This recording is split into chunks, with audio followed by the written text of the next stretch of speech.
अस्सलामुअलैकुम स्टूडेंट, उम्मीद करती हूँ आप सब खैरियत से होंगे। This is me Umme Aman. Student, आज की इस वीडियो में हम अपने एमडी कैट का वन शॉट लेक्चर डिस्कस करेंगे। आज इस वीडियो में हम जिस चैप्टर को डिस्कस करेंगे वो चैप्टर आपके बॉटनी से लिया गया है और उस चैप्टर में कुछ लॉ है, कुछ स्टेटमेंट और एविडेंस है जो कि आपसे एमडी कैट के लेवल में पूछा जा सकता है। सही है, तो हम देखते हैं चैप्टर कौन सा है। हमारा चैप्टर है क्रोमोसोम्स एंड डीएनए। तो आज हम क्रोमोसोम्स और डीएनए को डिस्कस करेंगे। So the very first, chromosomes के बारे में आप लोगों ने पढ़ा है स्टूडेंट कि क्रोमोसोम्स क्या है। क्रोमोसोम्स एक सेल ऑर्गेनल है, जिस तरीके से बाकी सारे ऑर्गेनल है, mitochondria, ribosomes, rough endoplasmic reticulum, जितने भी ऑर्गेनल्स हैं उसी तरीके से हमारे पास क्रोमोसोम्स भी एक सेल ऑर्गेनल है जो कि प्लांट सेल और एनिमल सेल दोनों में पाए जाते हैं। अब इनका अपना एक केमिकल कंपोजिशन है, अपना स्ट्रक्चर है, अपनी लोकेशन है और अपना मेजर इंपॉर्टेंट फंक्शन है। ठीक है, क्रोमोसोम्स और डीएनए। अच्छा, डीएनए जो है वो कोई हमारे पास ऑर्गेनल नहीं है, बल्कि डीएनए एक हेरिडिटी मटेरियल है। ठीक है, डीएनए एक ऐसा इंपॉर्टेंट हेरिडिटी मटेरियल है जिसमें हमारा तमाम जो जेनेटिक इंफॉर्मेशन है वो स्टोर होती है। डीएनए से मिलकर ही क्रोमोसोम्स बनते हैं। सही है स्टूडेंट। अब हम देखते हैं कि ये क्रोमोसोम्स जो है इसके मेजर जो केमिकल कंपोजिशन है, इंपॉर्टेंट केमिकल कंपोजिशन है वो क्या है। सो आपसे क्रोमोसोम्स की कंपोजिशन पूछी जा सकती है। So chromosomes are made up of DNA. सबसे पहला क्रोमोसोम्स किससे बनता है? खुद डीएनए से मिलकर बना है, एंड प्रोटीन और कुछ प्रोटीन से मिलकर बना है। ठीक है, अच्छा, इस केमिकल कंपोजिशन में क्रोमोसोम्स की जो प्रोटीन इस्तेमाल होता है उसे हम हिस्टोन प्रोटीन्स कहते हैं। इसके अलावा यहाँ पर जो डीएनए है इसकी कंपोजिशन में, ये डीएनए स्टोर करता है जेनेटिक इंटरैक्शन को, यानी कि जितने भी जेनेटिक इंफॉर्मेशन है या इंस्ट्रक्शंस हैं, वो सारे इंस्ट्रक्शंस जो होते हैं वो किसके पास होते हैं स्टूडेंट? डीएनए के पास होते हैं। इसलिए क्रोमोसोम्स में जो मेन इसकी कंपोजिशन है वो खुद डीएनए है। डीएनए एक हेरिडिटी मटेरियल है, तो तमाम जो जेनेटिक इंस्ट्रक्शंस है, जेनेटिक इंफॉर्मेशन है, वो स्टोर करेगा अपने पास। सही। इसके अलावा प्रोटीन का क्या काम है? प्रोटीन हेल्प करती है tightly packing the DNA. DNA को टाइटली पैक करने में जो मेजर रोल होता है वो इसी हिस्टोन प्रोटीन्स का होता है। ठीक है, तो ये तो हो गया इसकी केमिकल कंपोजिशन। ना क्रोमोसोम्स बेसिकली कर क्या रहे होते हैं हमारे पास इनहेरिटेंस में या जेनेटिक मटेरियल में, इन कामों में? ये बेसिकली क्या करते हैं स्टूडेंट? ये सेल डिवीजन में बहुत ज्यादा मदद फराहम करते हैं। सेल डिवीजन में जो मेजर रोल होता है वो क्रोमोसोम्स का ही होता है। ठीक है, अच्छा, आगे लिखा है chromosomal theory of inheritance. Chromosomes को तो हमने समझ लिया। अब अगर हम इसकी थ्योरी के ऊपर बात करें इनहेरिटेंस से रिलेटेड, कि इनहेरिटेंस के ऊपर किस तरीके की थ्योरी पेश की।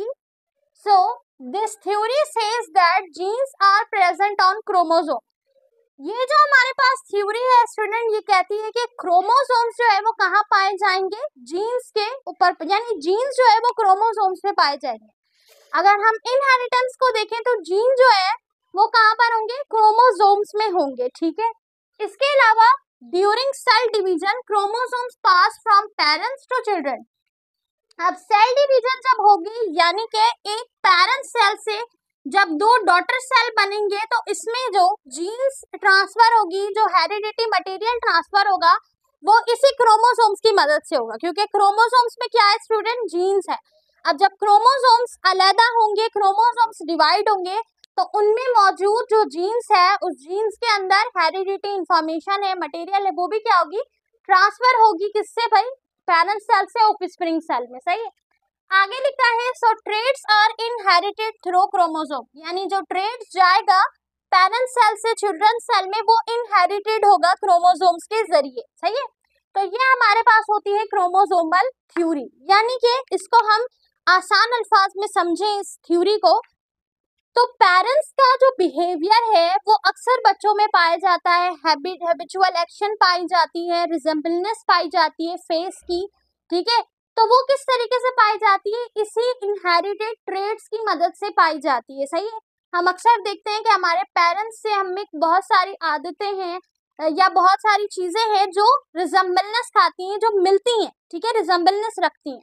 तो वो सारी चीजें क्यों होती हैं? वो इसी जीन्स की मदद से होती है। आपने सुना होगा जेनेटिक डिसऑर्डर्स का नाम, ठीक है। फिर इसके बाद जेनेटिक कुछ हैबिट होती है या कुछ चेंजेस होते हैं, बॉडी में चेंजेस होते हैं, ठीक है, उसके फंक्शंस में कुछ चेंजेस देखने को मिलते हैं।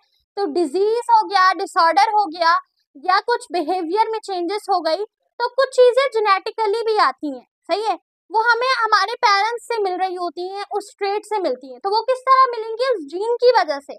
अब जब एक ट्रेट है, वो जीन्स जब इनहेरिटेड होगा, जो मोरूसी खुसूसियात लेकर आएगा अपने पेरेंट्स में से, तो फिर वही चीजें आगे जो है वो ऑफस्प्रिंग में भी पाई जाएगी। तो ये थ्योरी हमें वही बात एक्सप्लेन कर रही है सारा, ठीक है, कि हमारे पास जो बेसिकली क्रोमोसोम्स है उसमें क्या पाए जाते हैं स्टूडेंट? जीन्स पाए जाते हैं। वो जीन्स जो हमारे पेरेंट्स से क्या लेकर आते हैं? इंस्ट्रक्शंस, इंफॉर्मेशन लेकर आते हैं।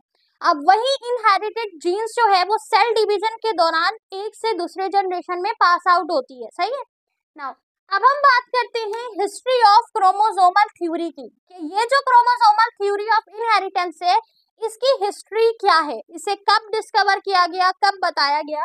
इन 1902 में साइंटिस्ट ने देखा, saw that chromosomes and genes both come in pair, कि क्रोमोसोम्स और जीन दोनों एक पेयर्स में पाए गए हैं, ठीक है, सिंगल नहीं होते हैं, पेयर में होते हैं।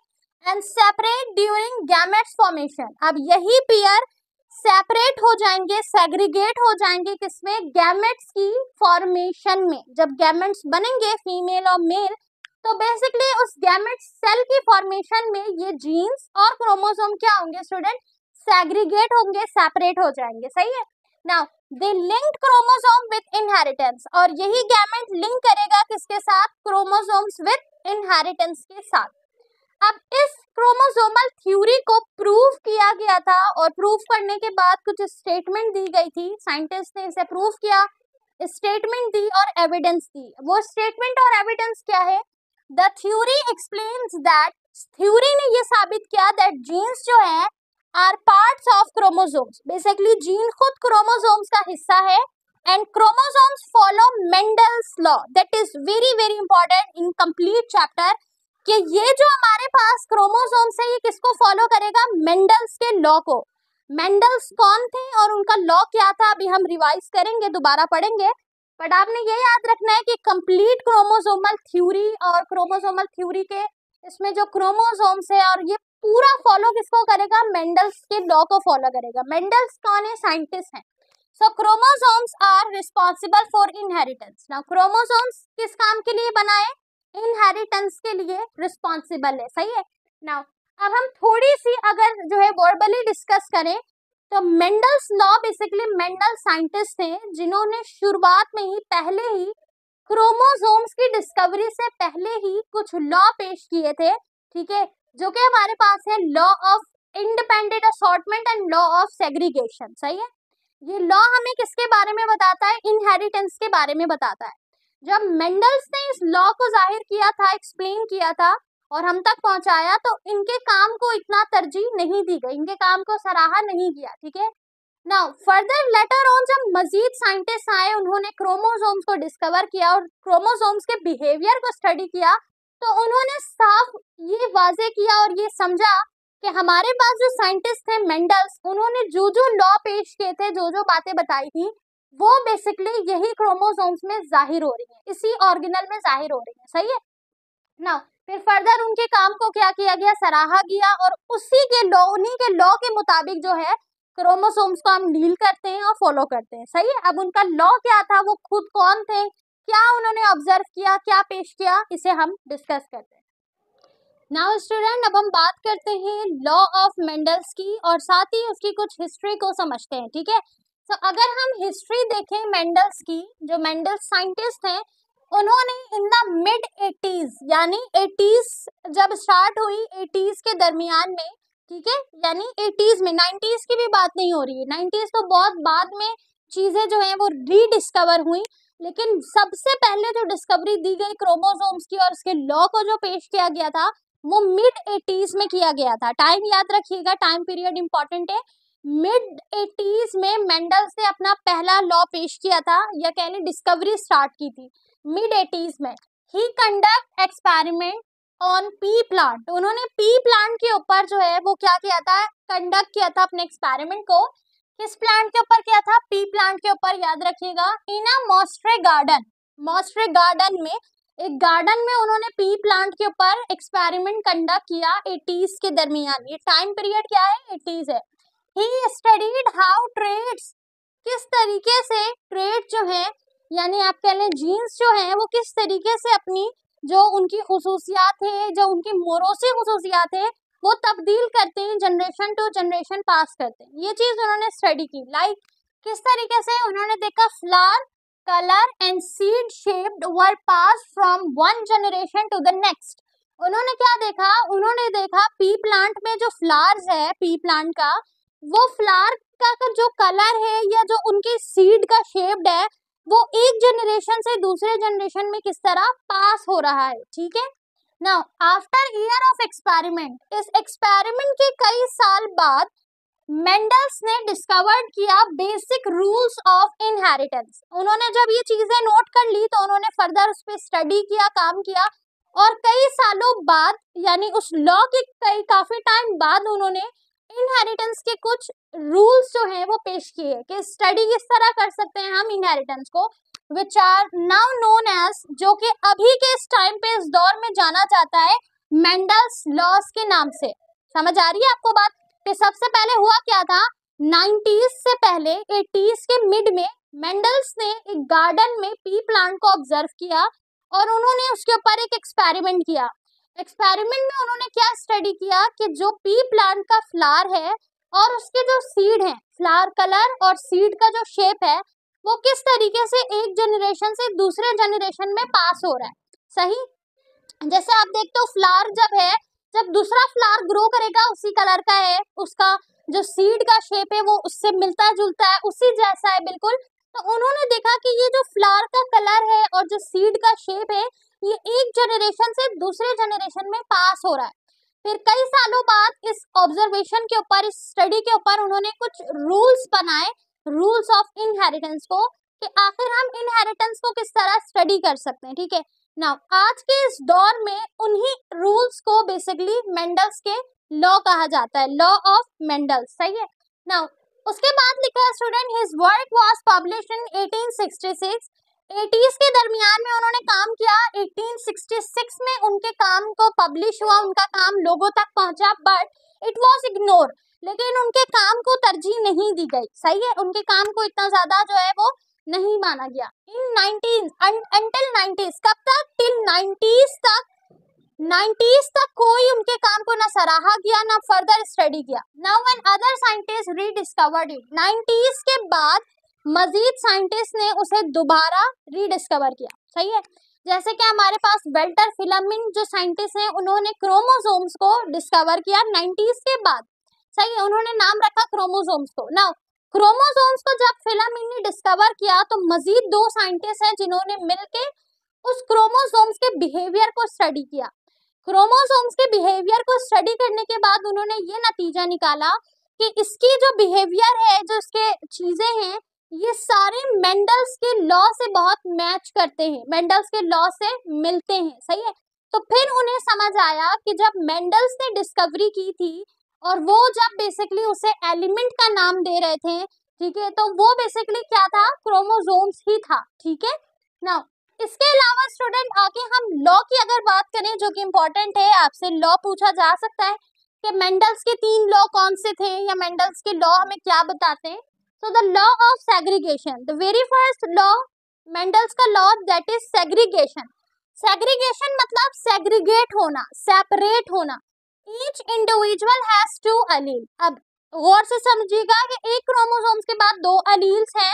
अलील्स क्या होता है, अलील्स जीन्स है जो कि वेरिएशन को कैरी कर रहे हैं, जीन्स को, उसकी वैरायटी को क्या करे, कैरी कर रहे हैं। फॉर अ ट्रेट, किसी ट्रेट के लिए, बट ओनली 1 अलील, सिर्फ एक अलील पास होगा to the offspring from each part या ईच पेरेंट। अब यहाँ पे क्या होगा कि देखो एक पेरेंट के पास ऑफस्प्रिंग है, एक के पास ऑफस्प्रिंग है, ऑफस्प्रिंग कैसा, सॉरी क्रोमोसोम्स है, अब वो जो क्रोमोसोम्स है वो कैसे होते हैं, पेयर्स में होते हैं, राइट। अब क्रोमोसोम्स चूंकि पेयर में है तो उनके पास जो अलील है वो भी पेयर्स में है, लेकिन जब अलील क्या होंगे, सेल डिवीजन के दौरान पास आउट होंगे पेरेंट्स टू ऑफस्प्रिंग, तो वो इंडिविजुअल होंगे, एक पेरेंट में से एक अलील पास आउट होगा, that is called the law of segregation, सही है। नाउ इसके अलावा अगर हम बात करें लॉ ऑफ इंडिपेंडेंट असॉर्टमेंट की, genes for different traits, gene किसके लिए, अपने ट्रेड्स के लिए, मुख्तलिफ खासियत के लिए, ट्रेड के लिए पास होंगे इंडिपेंडेंटली, अकेले, ठीक है, for each other from parents to offspring, सही है, इंडिपेंडेंटली क्या होंगे, ये पास आउट होंगे, सही।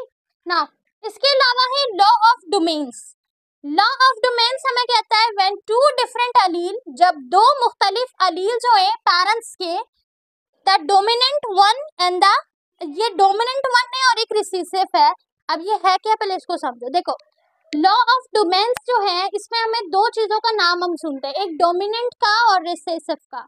डोमिनेंट बेसिकली वो ट्रेड्स, ट्रेड्स क्या है, ट्रेड्स है बेसिकली आप कह लो खासियत, जैसे मोरूसी खुसूसियात है, तो उसमें से जो खासियत है, अब खासियत जो होती है बेसिकली डोमिनेंस में, यानी आप कह लो पेरेंट्स सेल के जो जीन्स हैं इसमें, एक हमारे पास ऐसा ट्रेट होता है जो कि मजबूत होता है, ठीक है, और एक ऐसा होता है जो कि कमजोर होता है।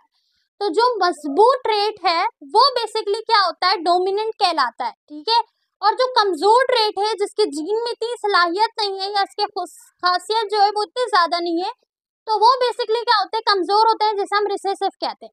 तो जब बेसिकली यहाँ पर क्या होगी, जब अलील्स एक सेल से दूसरे सेल में जाएगा, यानी पेरेंट सेल से ऑफस्प्रिंग में जब ट्रांसफर होगी, सेल डिवीजन होगी, तो इस सेल डिवीजन के दौरान जो डोमिनेंट है, यानी जो ताकतवर अलील है या ताकतवर ट्रेट है, वो एक्सप्रेस्ड होगा, जाहिर होगा, शो होगा, और जो रिसेसिव है, जो कमजोर ट्रेट है, वो छुप जाएगा, ठीक है, वन इज हाइडन, वो क्या होगा, हाइड हो जाएगा, छुप जाएगा, सही है, that is called law of domains. यानी कि आप इसको आसान अल्फाज में इस तरह समझो कि हमारे पेरेंट्स की कुछ खुसूसियत हमें वाजे होती है, हमें शो होती है, अब वो आप कह लो कि बॉडी लैंग्वेज है, कोई आदत है, या वो फेस रिजेम्बलनेस है, सही है।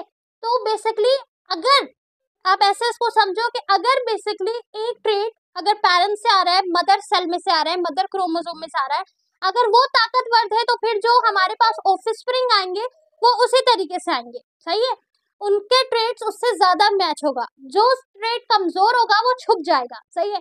जैसे मिसाल के तौर पे एक प्लांट है, सही है, अब उस प्लांट का एक फ्लावर जो है वो पिंक कलर का है और एक व्हाइट कलर का है। अब जो व्हाइट कलर है वो रिसेसिव है, यानी उसका ट्रेट कमजोर है, और जो पिंक कलर का फ्लावर है उसका रिसेसिव, उसका जो ट्रेट है वो डोमिनेंट है, यानी ताकतवर है। तो जब मजीद जो ऑफस्प्रिंग में फ्लावर आएंगे वो कैसे आएंगे, पिंक आएंगे, यानी जो डोमिनेंट होगा वो ज्यादा जाहिर होगा, वो शो होगा, एक्सप्रेस्ड होगा, और जो रिसेसिव होगा, कमजोर ट्रेट होगा, वो छुप जाएगा, वो हाइड हो जाएगा, that is called law of domains. तो यहाँ पे तीन लॉ आपको दिए गए हैं, लॉ ऑफ सेग्रीगेशन, यानी कि अलील्स एक में एक ही जाएगा, दोनों नहीं जाएंगे, ईच अलील जाएगा इंडिविजुअल। लॉ ऑफ इंडिपेंडेंट, यानी कि जब हमारे पास डिफरेंट जीन का ट्रेट जो है वो पास होगा, वो इंडिपेंडेंटली पास होगा। इसके अलावा लॉ ऑफ डोमेन्स, यानी डोमिनेंट क्लियरली विजिबल होंगे, सही से जाहिर होंगे, और जो रिसेसिव होगा वो हाइड हो जाएगा, सही है स्टूडेंट। तो ये था हमारे पास मेंडल्स का लॉ और मेंडल्स के कुछ लॉ जो थे वो और उनकी हिस्ट्री। नाउ एक और चीज याद रखिएगा, वो ये कि बाद में बहुत सारे साइंटिस्ट ने इसके ऊपर काम किया, इसे रीडिस्कवर किया, तो क्या हम उसके नाम से नहीं जानेंगे, नहीं, द वेरी फर्स्ट जो बेसिकली क्रोमोसोम्स को डिस्कवर जिन्होंने किया और उसके ऊपर जो लॉ बताए, रूल्स बताए, वो हमारे पास मेंडल्स थे, इसीलिए इन लॉ को मेंडल्स लॉ कहा जाता है। इसीलिए जो मेंडल्स हैं उन्हें फादर ऑफ क्रोमोसोम्स भी कहा जाता है। तो अगर आपसे पूछा जाए कि क्रोमोसोम्स में फादर ऑफ क्रोमोसोम्स किस साइंटिस्ट को कहा जाता है, तो वो हमारे पास मेंडल है, ठीक है स्टूडेंट। ना फर्दर कुछ चीजें हैं जीन से रिलेटेड, डीएनए से रिलेटेड, उसे हम डिस्कस करते हैं। नाउ स्टूडेंट अब हम बात करते हैं कि मेंडल्स के लॉ को फर्दर किस तरीके से प्रूव किया और किन्होंने प्रूव किया, क्योंकि मेंडल्स ने जो अपने लॉ फराहम किए थे, जो लॉ पेश किए थे अकॉर्डिंग टू देयर डिस्कवरी, वो उन्होंने मिड ऑफ 80s में किए थे और 80s के बाद ही लगभग किए थे। नाउ 90s के बाद जब उस लॉ को पेश किया गया तो किस तरीके से प्रूफ किया गया और किसने प्रूफ किया, अगर हम इसे समझें, so the experimental proof by T H. Morgan. T H. Morgan वो साइंटिस्ट थे जिन्होंने मेंडल्स के लॉ को प्रूफ किया और इनका जो ये एक्सपेरिमेंट है वो क्रोमोसोमल थ्योरी को क्या करता है, सपोर्ट भी करता है। किस तरीके से, इन्होंने बेसिकली वर्क किया था मॉर्गन ने फ्रूट फाइल्स के ऊपर, फ्रूट फाइल्स यानी ड्रोसोफिला के ऊपर इन्होंने क्या किया, वर्क किया, इन्होंने एक्सपेरिमेंट किया। He discovered sex linked chromosomes, उन्होंने सेक्स लिंक्ड क्रोमोसोम्स को, ट्रेट्स को क्या किया, डिस्कवर्ड किया एंड प्रूव दैट, और ये साबित किया कि genes are on specific chromosomes, के जीन जो है वो स्पेसिफिक क्रोमोसोम्स में पाया जाता है। अब अगर हम जीन को देखें तो जीन हमारे पास एक्स वाई इस तरीके से मौजूद होता है, सही है। अब इन दोनों जो क्रोमोसोम्स है इसके ऊपर जो जीन होगा वो सिर्फ स्पेसिफिक क्रोमोसोम्स के ऊपर ही होगा, ठीक है स्टूडेंट, वो किसके ऊपर होगा, स्पेसिफिक क्रोमोसोम्स के ऊपर ही होगा ना। यही बात जो है वो सपोर्ट करती है किसको, क्रोमोसोमल थ्योरी को, सही है। और ये बात किसने पेश की थी, टी.एच. मॉर्गन ने पेश की थी। ना अगर हम बात करें स्टूडेंट जीन की, जो कि हम बार बार जिक्र करते हैं कि स्पेसिफिक क्रोमोसोम्स पर ही जीन होगा और वही जीन बेसिकली क्या करेगा, जाहिर करेगा किसको, जेंडर को रिवील करेगा और आइडेंटिफाई करने में मदद देगा, सही है। अच्छा, टी.एच. मॉर्गन ने जिस क्रोमोसोम्स की बात की है, अब यहाँ पे क्रोमोसोम्स की डिफरेंट टाइप होती है स्टूडेंट। एक हमारे पास क्रोमोसोम्स जो होता है दैट इज ऑटोसोम्स क्रोमोसोम्स, और एक क्रोमोसोम्स होता है जिसे हम सेक्स क्रोमोसोम्स कहते हैं। ऑटोसोम्स क्रोमोसोम्स वो होते हैं जिनके ऊपर जीन्स ज्यादा पाए नहीं जाते, फ्यू जीन्स पाए जाते हैं, ठीक है, जो कि जेंडर को आइडेंटिफाई करने में एज सच मदद नहीं देते। लेकिन अगर हम सेक्स क्रोमोसोम्स की बात करें तो ये वो क्रोमोसोम्स होते हैं जो कि जेंडर आइडेंटिफिकेशन में बहुत मदद दे रहे होते हैं, ठीक है स्टूडेंट। तो बेसिकली वही क्रोमोसोम्स जो होते हैं वो स्पेसिफिक क्रोमोसोम्स के ऊपर होते हैं, यानी वो ट्रेट्स जो होते हैं वो स्पेसिफिक क्रोमोसोम्स में होंगे जो कि फर्दर लेटर ऑन हमें मदद देंगे आइडेंटिफाई करने में, सही है। नाउ अब हम जिस जीन की बात कर रहे हैं उस जीन को समझते हैं। A gene is a part of DNA, gene जो है वो डीएनए का पार्ट ही है दैट कंट्रोल अ ट्रेट और मेक्स अ प्रोटीन। ये क्या करता है, कंट्रोल कर रहा होता है ट्रेट्स को। ट्रेट मतलब खासियत को, वो खासियत, वो खुसूसियात जो हमें सेल डिवीजन में अपने पेरेंट्स से मिलती है, ठीक है। पेरेंट्स से ऑफस्प्रिंग को जो खुसूसियात, जो खासियत मिल रही है वो किसकी मदद से मिल रही है, जीन्स की मदद से, जीन्स की बेसिकली इंस्ट्रक्शंस की मदद से ना। साथ ही ये जीन प्रोटीन बनाने में भी मदद फराहम कर रहे होते हैं। जीन लोकस क्या है, gene locus means extract place of gene on the chromosomes, chromosomes में वो जीन की जगह जहां पर जीन स्पेसिफिक पाए जाते हैं, सही है ना। इसके अलावा अगर हम देखें डीएनए को, DNA evidence as hereditary material. अब अक्सर सवाल पूछा जाता है कि हमारे पास जीन जो डीएनए है वो हेरिडिटरी मटेरियल है या जीन है। तो देखो यहाँ पर जो डीएनए है, डीएनए से मिलकर ही जीन बन रहा है, डीएनए का पार्ट है जीन, सही है। और क्रोमोसोम्स भी डीएनए से मिलकर ही बनता है। नाउ डीएनए खुद क्या है, experiment shows that DNA not protein carrier genetic information from one generation to another generation. This proof is the genes is genetic material. Student हमारे पास ये एक्सपेरिमेंट शो करता है कि डीएनए जो है ना वो प्रोटीन नहीं है, सही है, और ना ही वो सिर्फ प्रोटीन कैरियर और ना ही सिर्फ वो जेनेटिक इंफॉर्मेशन को एक जनरेशन से दूसरे जनरेशन पे भेजता है, बल्कि डीएनए बजाहिर खुद क्या है, एक हमारे पास हेरिडिटरी मटेरियल है। ये एक्सपेरिमेंट ने भी प्रूव किया है, सही है। तो डीएनए क्या है, डीएनए खुद एक हेरिडिटरी मटेरियल है, सही है। डीएनए का पार्ट है हमारे पास जीन, और क्रोमोसोम्स भी बेसिकली डीएनए से मिलकर ही बनता है, सही है स्टूडेंट। नाउ अब हम डीएनए की रेप्लिकेशन को, इसके प्रोसेस को समझते हैं कि डीएनए को किस तरह रेप्लिकेट किया जाता है और किस प्रोसेस के जरिए रेप्लिकेट किया जाता है। नाउ स्टूडेंट अब हम बात करते हैं डीएनए रेप्लिकेशंस की, कुछ मॉडल्स की और इनके प्रोसेस की कि किस तरीके से बेसिकली डीएनए को रेप्लिकेट किया जाता है। तो आपने ये समझ लिया कि डीएनए बेसिकली क्या है, खुद एक हेरिडिटी मटेरियल है, सही है ना। अब ये रेप्लिकेट कैसे होगा? सो डीएनए रेप्लिकेशन का जो मॉडल है, बेसिकली 3 मॉडल है हमारे पास, और इन 3 मॉडल्स की मदद से डीएनए रेप्लिकेट होते हैं, यानी रेप्लिकेट से मुराद अपनी कॉपी बनाते हैं, ठीक है, कॉपी बनाते हैं। नाउ सबसे पहला जो हमारे पास मॉडल है दैट इज कंजर्वेटिव, यानी कि ओल्ड डीएनए स्टेज सेम, जो पुराना डीएनए होगा वो बिल्कुल वैसे रहेगा, न्यू कॉपी इज सेपरेट, नई कॉपी जो बनेगी वो सेपरेट हो जाएगी, ठीक है। दूसरा जो मॉडल है that is semi conservative, semi conservative जो हमारे पास मॉडल है that is 1 old DNA plus 1 new old standard. अच्छा, यहाँ पर स्टैंडर्ड मॉलिक्यूल से क्या मुराद, देखें डीएनए का जो स्ट्रक्चर होता है, आपको पता है कि डीएनए और आरएनए में जो सबसे पहला मेजर डिफरेंस है दैट इज उसके स्टैंडर्ड मॉलिक्यूल का। डीएनए डबल स्टैंडर्ड मॉलिक्यूल है, यानी वो डबल स्ट्रक्चर में होता है, और जो आरएनए होता है वो सिंगल स्टैंडर्ड है। तो डीएनए जब रेप्लिकेट करेगा तो उसका एक स्टैंडर्ड मॉलिक्यूल पुराना होगा, एक नया होगा, ठीक है, तो उसे हम कहते हैं सेमी कंजर्वेटिव। इस बेसिकली मॉडल को करेक्ट मॉडल कंसीडर किया जाता है, ठीक है ना। इसके अलावा जो डिस्प्रेसिव है that is mixed pieces of old and new, ये भी रॉन्ग है, सही है। तो ये 3 मॉडल है स्टूडेंट हमारे पास, जिनकी मदद से डीएनए जो होता है वो रेप्लिकेट होता है। अब आपसे ऐसा एमसीक्यूज पूछा जा सकता है कि जो है ना, कौन सा इनमें से करेक्ट है, कौन सा रॉन्ग है। तो जो हमारे पास सेमी कंजर्वेटिव है दैट इज करेक्ट 1, याद रखिएगा। और इसमें होता क्या है कि एक जो डीएनए होता है उसका हमारे पास ओल्ड स्टैंडर्ड मॉलिक्यूल होगा स्ट्रक्चर, और एक न्यू स्टैंडर्ड होगा। जब ये दोनों आपस में मिलेंगे तो एक कॉपी जो है वो डीएनए की तैयार करेंगे, एक रेप्लिकेशन होगी। रेप्लिकेशन के मॉडल तो समझ आ गए, बट ये रेप्लिकेशन होती किस तरीके से है?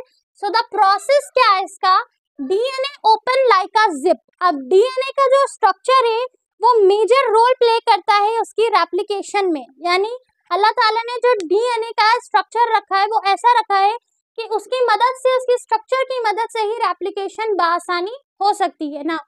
स्ट्रक्चर उसका कैसा है, जिप लाइक, यानी कि जब डीएनए की रेप्लिकेशन शुरू होती है तो एज अ जिप की तरह डीएनए ओपन हो जाता है, और कुछ एंजाइम डीएनए पॉलीमर्स ऐड हो जाते हैं मैचिंग बेस के साथ।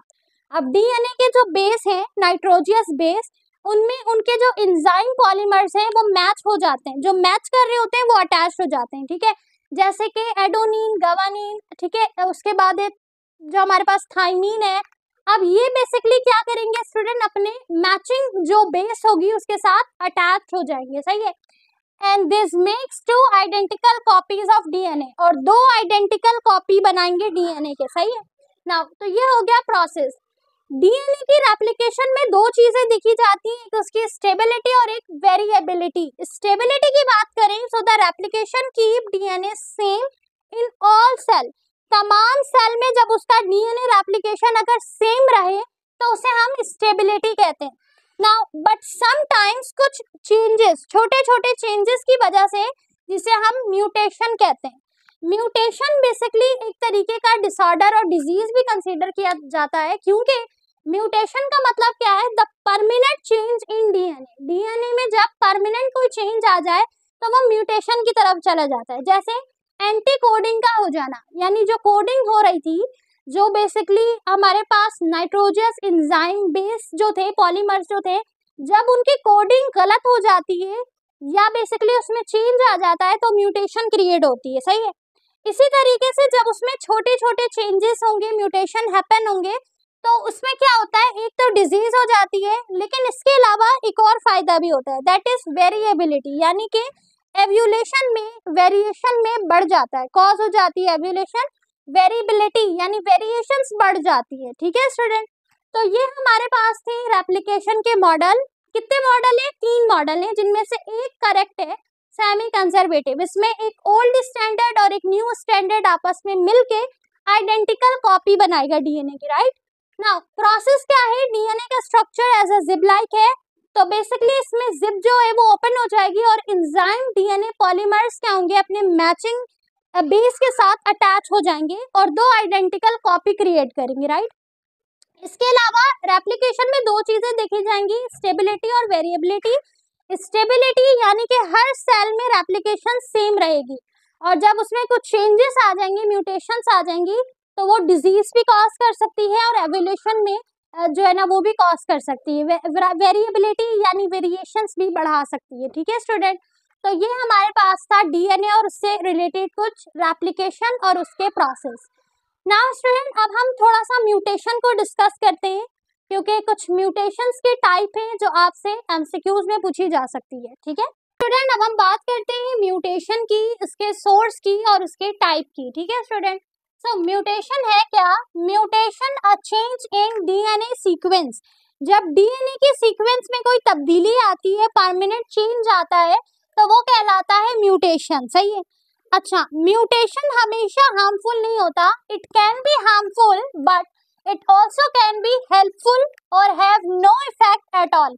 म्यूटेशन बाज दफा हार्मफुल होता है, बाज दफा हार्मफुल नहीं होता बल्कि हेल्पफुल होता है, और बाज दफा होता तो है लेकिन उसका असर बॉडी पे नहीं होता, इफेक्ट नहीं होता किसी तरीके का। ठीक है, तो बेसिकली म्यूटेशन है क्या?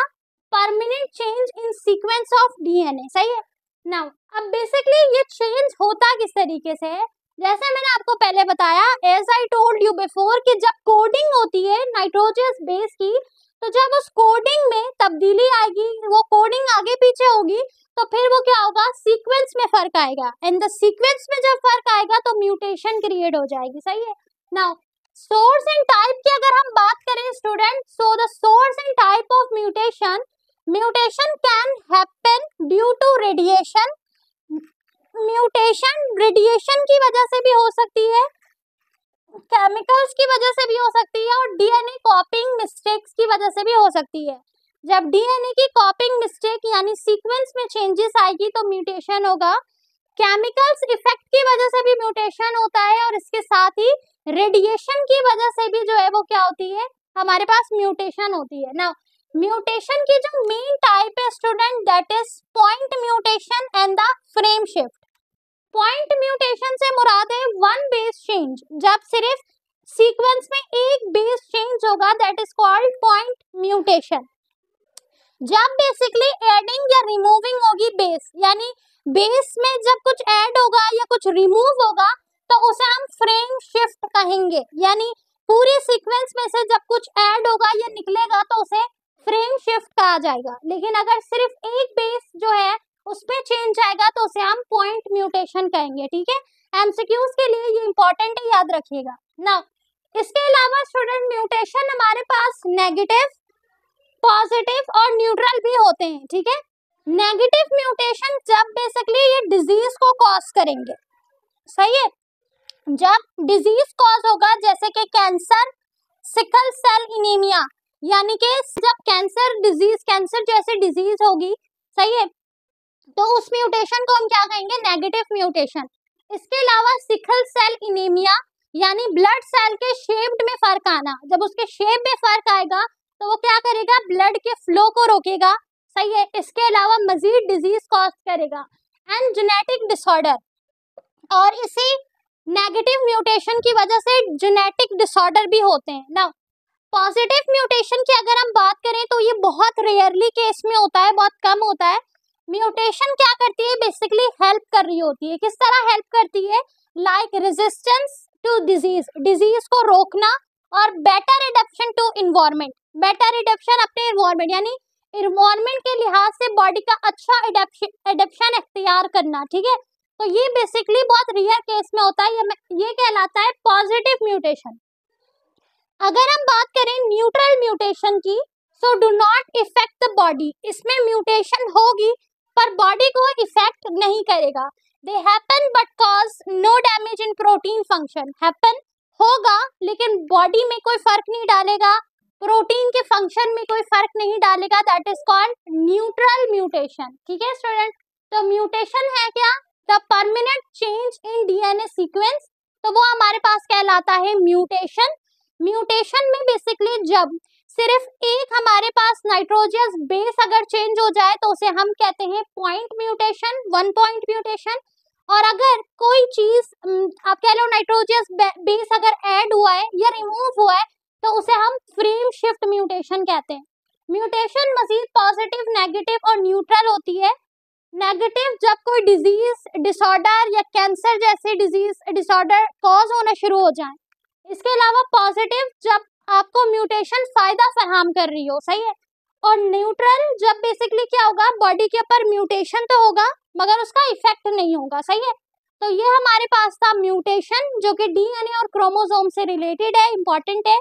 डीएनए बेसिकली क्या है स्टूडेंट, खुद एक हेरिडिटी मटेरियल है, ठीक है। DNA as a heredity material है जो कि हमारे पेरेंट्स की इंफॉर्मेशन को, जेनेटिक इंफॉर्मेशन को, इंस्ट्रक्शंस को एक सेल से दूसरे सेल पे, एक जनरेशन से दूसरे जनरेशन में फराहम कर रहा है, सही है। डीएनए से मिलकर ही क्रोमोसोम्स बनता है। क्रोमोसोमल थ्योरी किसने पेश की थी, मेंडल्स ने पेश की थी। मेंडल्स ने मिड 18s में अपनी थ्योरी को, रूल्स को बताया था क्रोमोसोम्स के बारे में, लेकिन फर्दर 90s में मजीद साइंटिस्ट हैं जिन्होंने इसे रीडिस्कवर किया था मेंडल्स के लॉ के नाम से, ठीक है। तो मेंडल्स ने 3 इंपॉर्टेंट लॉ दिए थे, law of segregation, law of independent assortment and the law of dominance. याद रखिएगा इनको। लॉ ऑफ डोमिनेंस में डोमिनेंट क्लियरली विजिबल होगा और रिसेसिव हाइड हो जाएगा। लॉ ऑफ सेग्रीगेशन में 2 अलील है लेकिन वो इंडिविजुअल्स में बटेंगे, एक जाएगा सिर्फ, सही है। और लॉ ऑफ इंडिपेंडेंट में जो हमारे पास अलील है या ट्रेट है वो इंडिपेंडेंटली असॉर्ट होंगे, सही है। तो ये आपके पास कंप्लीट चैप्टर था डीएनए और क्रोमोसोम्स का। आई होप कि आपको ये चैप्टर पूरी तरीके से समझ आ गया हो। इस चैप्टर से रिलेटेड या टॉपिक से रिलेटेड कोई सवाल हो तो कमेंट में जरूर पूछिएगा। इंशाल्लाह हम मिलते हैं अगले अनदर वन शॉट के साथ।